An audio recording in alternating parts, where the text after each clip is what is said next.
Bonjour chers élèves. La leçon d'orthographe aujourd'hui, j'accorde le verbe avec son sujet. Je cherche. On va voir ce petit texte. Le comédien est arrivé au théâtre. Il se change dans sa loge. Il se concentre et répète quelques tirades de son texte. La maquilleuse et la coiffeuse qui complètent sa tenue s'appliquent dans chacun de leurs gestes. Puis l'artiste entre sur la scène. Les spectateurs applaudissent. Beaucoup sont assis. Le silence envahit la salle. Première question.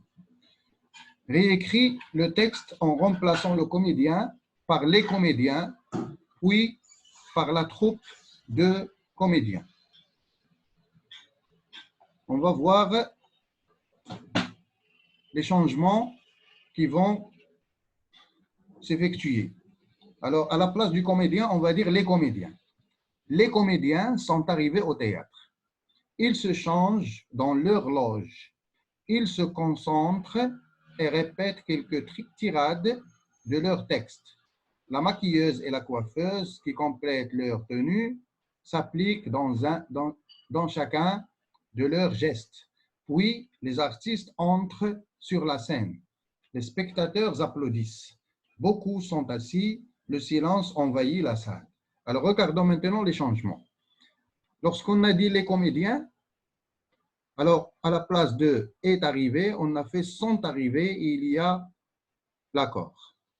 Ils se changent, l'accord, dans leur loge. Ils se concentrent, l'accord, et répètent, il y a l'accord, quelques tirades de leur texte au pluriel. La maquilleuse et la coiffeuse qui complètent leur tenue s'appliquent, etc. Puis, les artistes entrent, ENT. Alors, on dit que le verbe s'accorde avec son sujet. Le verbe s'accorde avec son sujet. On va voir la deuxième question. Note les changements d'accord des verbes et justifie-les.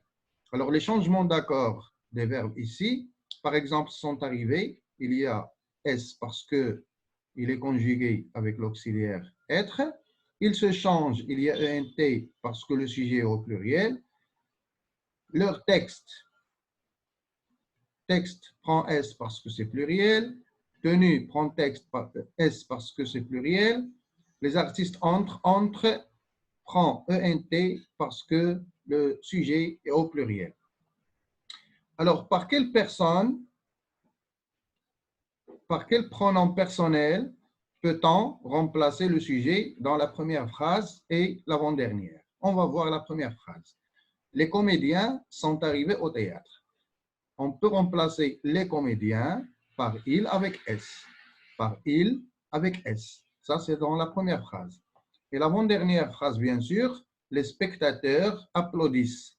On peut remplacer les spectateurs par il avec S. Il au pluriel. Alors, on va voir plus de détails et plus d'éclaircissements dans la leçon suivante. Ça veut dire durant les exercices d'application. On va voir la règle ensemble. J'accorde toujours le verbe avec son sujet, quelle que soit sa place dans la phrase. Ça veut dire même si le verbe n'est pas après le sujet, il peut être placé avant le sujet, mais il doit être accordé avec son sujet. Par exemple, partirez-vous en vacances cet été? Partirez-vous en vacances cet été? Le verbe s'accorde avec son sujet qui est vous. Cette robe, bien que très jolie, ne lui va pas. Alors, on peut observer ici que le verbe aller est loin du sujet, cette robe, mais il s'accorde. Même s'il est éloigné, il s'accorde. Quand le verbe a plusieurs sujets, il est au pluriel.